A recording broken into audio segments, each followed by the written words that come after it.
the Prime Minister says it doesn't alter the basic distribution, yet thousands of people have been walking around while they should have been self-isolating. It patently has an effect on the basic distribution. If this was an isolated example, I think the British people might understand. But there's a pattern here on care homes, protective equipment, exams, testing. The Prime Minister ignores the warning signs, hurtles towards a car crash, then looks in the rear mirror and says, "What's all that about?" It's quite literally government in hindsight. Today is 100 days, Mr Speaker, since the first local restrictions were introduced. 20 local areas in England have been under restrictions for 2 months. Prime Minister, in 19 of those 20 areas, the infection rates have gone up.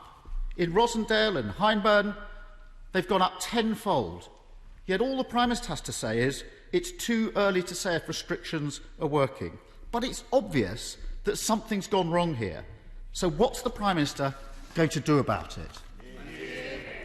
Well, Mr Speaker, as he knows, we're continuing to provide support, £5 billion of support for the North West and North East, for the lockdowns, the extra restrictions that they're experiencing, and we will continue to support all areas across the country that have to go into local measures. Now, 2 weeks ago, I set out that strategy. I said that we would go forward with national measures and such as intensifying the rule of six, making sure that we enforce the rule of six. 2 weeks ago, Mr Speaker, he supported it. In fact, I think he went on the Nick Ferrari show saying that, yeah, I support the rule of six, yes I do. Yet last night, Mr Speaker, the Labour Party abstained on the rule of six. He asks what we're doing to enforce. He asks what we're doing to enforce local measures. He can't even be bothered to get his own side to support them himself. Mr Speaker, for the Prime Minister's benefit, let me take this slowly for him. We support measures to protect health. We want track and trace to work. But the government is messing it up, and it's our duty to point it out. Let's get back to the questions, because these are not trick questions. I've got the figures here, Prime Minister. In Bury, when restrictions were introduced, the infection rate was around 20 per 100,000. Today it's 266.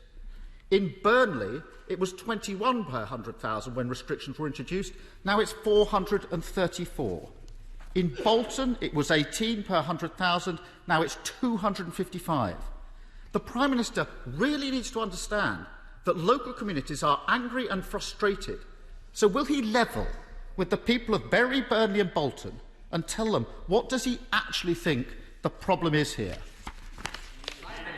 Mr Speaker, the problem is, alas, that the disease continues to spread in the way that I described to the House earlier, and the figures that he gives are no surprise, as they're fundamentally repetitions of what I've already told the House. And what we are doing is a combination of national and local measures, which 1 week, Mr Speaker, he comes to this House and supports, and the next week, mysteriously, he decides to whisk his support away, and he cannot even be bothered to mobilise his own benches to support something as fundamental as the rule of six, which he himself said only 3 weeks ago that he supported. He cannot continue to have it both ways. Does he support the rule of six, yes or no? Yes. But the government... Yes. But if the Prime Minister can't see, and hear local communities when they say the infection rate has gone up tenfold under restrictions, and he doesn't realise that's a problem, then that is part of the problem. Mr Speaker, there's a further cause of anger.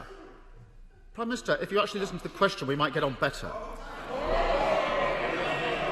There's further cause of anger.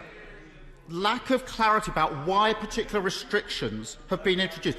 For example, in the Prime Minister's own local authority, Hillingdon, today there are 62 cases per 100,000, yet no local restrictions. But in 20 local areas across England, restrictions were imposed when infection rates were much lower. In Kirklees, it was just 29 per 100,000. Local communities, Prime Minister, genuinely don't understand these differences. Can he please explain for them? Mr. Speaker, I think actually that he's heard from me and heard repeatedly from the government why we're bringing in differentiated local restrictions. I've just given the figures for the North East and North West. I wish I could pretend, Mr. Speaker, that everything was going to be rosy in the Midlands or indeed in London, Mr. Speaker, where, alas, we are also seeing infections rise. And that's why we need a concerted national effort. We need to follow the guidance. We need hands, face, space, get a test if you have symptoms, and obey the rule of 6, Mr. Speaker. And I think it quite extraordinary that the right honourable gentleman has just said that he personally supports the rule of 6 while allowing his entire party to abstain. Mr. Speaker, the Prime Minister can't explain why an area goes into restriction. He can't explain what the different restrictions are. He can't explain how restrictions end. This is getting ridiculous.